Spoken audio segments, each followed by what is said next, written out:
मूर्ति बनाने का काम किसे सौंपा गया और क्यों? इस प्रश्न का उत्तर जानते हैं। मूर्ति बनाने का काम कस्बे के हाई स्कूल के एकमात्र ड्राइंग अध्यापक मास्टर मोतीलाल को सौंपा गया। पाठ में यह स्पष्ट बताया गया है। इसमें महत्वपूर्ण प्रश्न क्या है कि उन्हें ही यह कार्य क्यों सौंपा गया। इसके कारण देखिए। पहला बिंदु है, नगर पालिका बोर्ड की शासन अवधि समाप्त होने वाली थी। वह अधिकारियों के पास किसी अच्छे मूर्तिकार को ढूंढने का समय नहीं था। दूसरा देखिए, नगर पालिका के पास बजट की कमी भी थी। यदि वे किसी अच्छे मूर्तिकार को मूर्ति बनाने का कार्य देते तो उन्हें उस मूर्तिकार को अधिक रुपए देने पड़ते, जिसमें अधिकारी असमर्थ थे, क्योंकि नगर पालिका के पास उतना बजट नहीं था। इन मुख्य कारणों से मूर्ति बनाने का कार्य ड्राइंग मास्टर मोतीलाल को दे दिया गया होगा। एक और बिंदु पाठ में दिया गया है कि नगर पालिका के जो अधिकारी थे उन्हें संभवतः किसी अच्छे मूर्तिकार के बारे में जानकारी नहीं थी, लेकिन यह सही नहीं है, क्योंकि मुख्य जो कारण है वो है बजट की कमी होना और नगर पालिका की शासन अवधि समाप्त होना। ये दोनों मुख्य कारण है।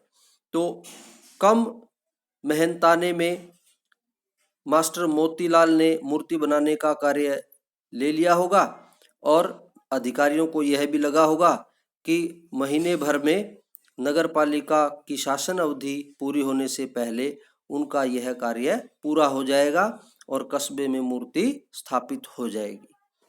अगले प्रश्न की ओर चलते हैं। मूर्ति का वर्णन अपने शब्दों में करें। अब इस प्रश्न का उत्तर आप अपने अनुसार दे सकते हैं। अगर आपने पाठ अच्छे से पढ़ा है तो आप आसानी से इस प्रश्न का उत्तर दे सकते हैं। नेताजी सुभाष चंद्र बोस की मूर्ति कस्बे के बीचों बीच एक चौराहे पर स्थापित की गई थी। देखने में नेताजी की मूर्ति बहुत ही सुंदर लग रही थी, लेकिन मूर्ति पर जो तेज और प्रभाव दिखाई देना चाहिए वह नहीं दिखाई दे रहा था। मूर्ति में नेताजी का चेहरा बड़ा ही सौम्य और कमसीन यानी सुंदर लग रहा था। जब भी हालदार साहब कस्बे से गुजरते तो हर बार मूर्ति पर अलग अलग तरह के चश्मे मूर्ति के वास्तविक रूप को प्रकट नहीं करते थे। मूर्ति की बनावट चाहे कैसी भी थी, लेकिन उसे देखकर हालदार साहब के मन में नेताजी के प्रति सम्मान का भाव अवश्य ही जागृत होता था। तो मूर्ति के बारे में हम इस प्रकार लिख सकते हैं। तीसरा प्रश्न है, मूर्ति बनाने के कार्य को सफल और सराहनीय प्रयास क्यों कहा गया है? पाठ पढ़ते समय आपने ध्यान दिया होगा कि हालदार साहब ने कहा है कि कुछ भी हो, मूर्ति बनाने का जो प्रयास है वो सफल और सराहनीय ही कहा जाना चाहिए। इसका उत्तर देख लिए। एक छोटे से कस्बे में नेताजी सुभाष चंद्र बोस की प्रतिमा होना इस बात की ओर संकेत करता है कि नगर पालिका के अधिकारी व कस्बे के लोगों में कहीं न कहीं देशभक्तों के प्रति व देश के प्रति सम्मान का भाव था।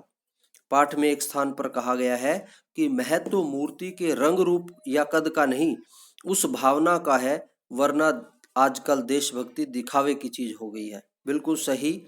जो मूर्ति थी वो भले ही वैसी नहीं दिख रही थी जैसी दिखनी चाहिए, लेकिन मूर्ति को बनाने के पीछे जो भाव था, किसका? मूर्तिकार का भी और नगर पालिका के अधिकारियों का भी।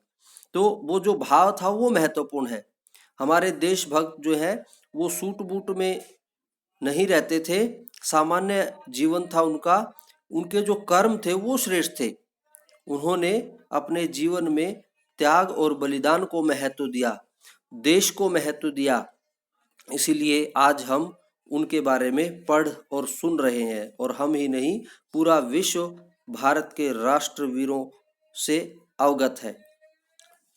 आगे देखिए, वर्तमान समय में लोग दिखावे की राष्ट्रभक्ति करते हैं। ये जो है सफल प्रयास आज के समय में जब हम देखते हैं कि कहीं कोई मूर्ति देशभक्त की लगी है किसी चौराहे पर, तो आज की स्थिति में वह हमारे लिए एक प्रेरणा का स्रोत होता है। नेताजी की प्रतिमा देखकर मन में निश्चय ही देशभक्ति की भावना उत्पन्न होती है और देशभक्तों के त्याग व बलिदान का भी स्मरण होता है। इस दृष्टि से मूर्ति बनाने के कार्य को सफल और सराहनीय प्रयास कहा गया है।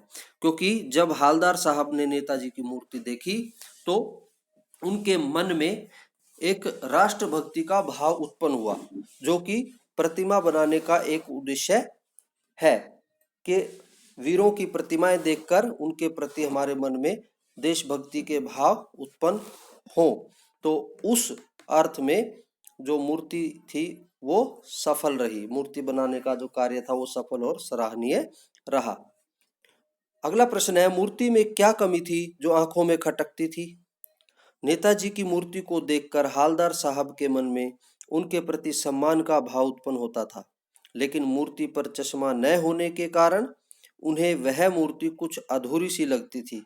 चश्मा जो कि मूर्ति में बनाया जाना चाहिए था, संगमरमर की मूर्ति थी और उसमें जो चश्मा था वो मूर्ति के साथ ही बनाया जाना चाहिए था, जो कि नहीं था।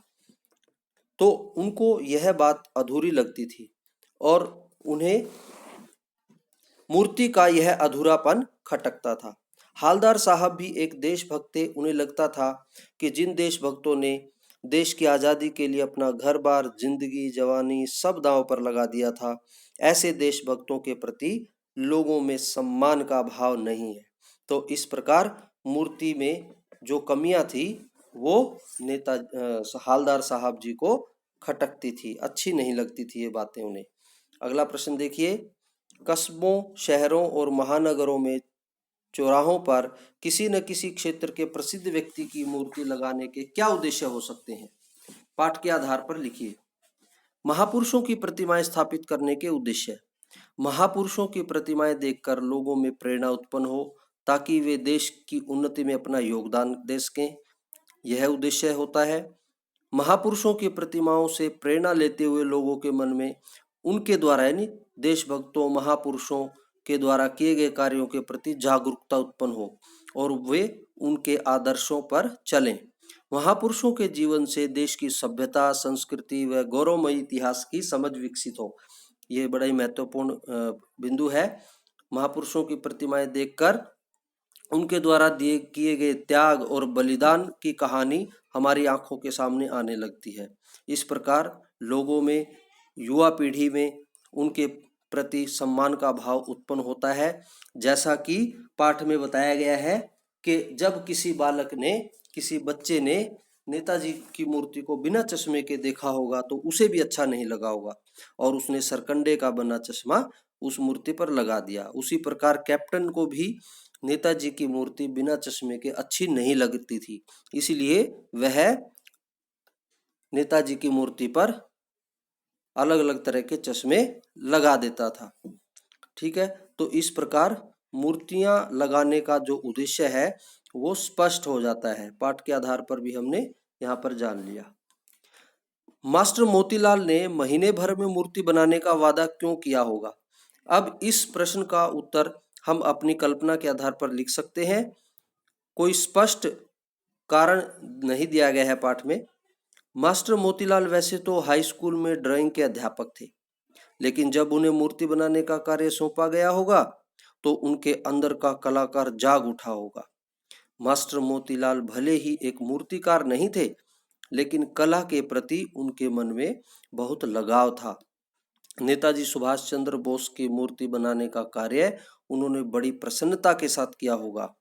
नगर पालिका का कार्यकाल महीने भर बाद पूरा हो रहा होगा, इसलिए अधिकारी चाहते थे कि शासन अवधि समाप्त होने से पहले यह शुभ कार्य पूरा हो जाए। इस कार्य के लिए संभवतः एक कारण और हो सकता है, इस कार्य के लिए संभवतः मास्टर मोतीलाल को कुछ आर्थिक लाभ भी दिया गया होगा। इन कारणों से मास्टर मोतीलाल ने महीने भर में मूर्ति बनाने का वादा किया होगा। पाठ में यह स्पष्ट नहीं किया गया है कि मास्टर मोतीलाल द्वारा जो चश्मा नहीं बनाया गया था मूर्ति के साथ ही, क्या उनका चश्मा न बनाना उनकी देशभक्ति पर प्रश्न चिन्ह उठाता है? ऐसा नहीं है, क्योंकि वे मूर्तिकार नहीं थे, वे एक स्कूल में पढ़ाने वाले अध्यापक थे, ड्राइंग के अध्यापक थे, इसलिए मूर्ति बनाने के जो नियम है, जो कला है, वो पूरी तरह उन्हें नहीं आती थी। उन्होंने प्रयास अवश्य ही किया मूर्ति को सुंदर बनाने का, पूर्ण बनाने का। हो सकता है चश्मा बनाते समय वे सफल न हुए हों। तो इस प्रकार इस प्रश्न का उत्तर यहाँ पर स्पष्ट हो जाता है कि मास्टर मोतीलाल ने महीने भर में मूर्ति बनाने का वादा क्यों किया होगा। नेताजी का चश्मा पाठ आधारित कुछ महत्वपूर्ण प्रश्नों पर हमने चर्चा की। प्यारे विद्यार्थियों, आशा है आपको ये प्रश्न समझ में आ गए होंगे। अगली कक्षा में अगले विषय के साथ फिर मैं आपके समक्ष उपस्थित होऊंगा और मैं चाहता हूँ कि आप अपने प्रत्युत्तर अवश्य दें, ताकि मुझे इस बात का बोध हो जाए कि मेरे द्वारा जो वीडियो, जो कक्षा में जो पढ़ाया जा रहा है वो कैसा है, उसके स्तर का मुझे पता लग जाए। अगर कोई कमी होगी तो अगले वीडियो में उसे दूर करने का प्रयास किया जाएगा। तो आपके सुझावों का स्वागत है। तब तक के लिए जय हिंद, जय भारत।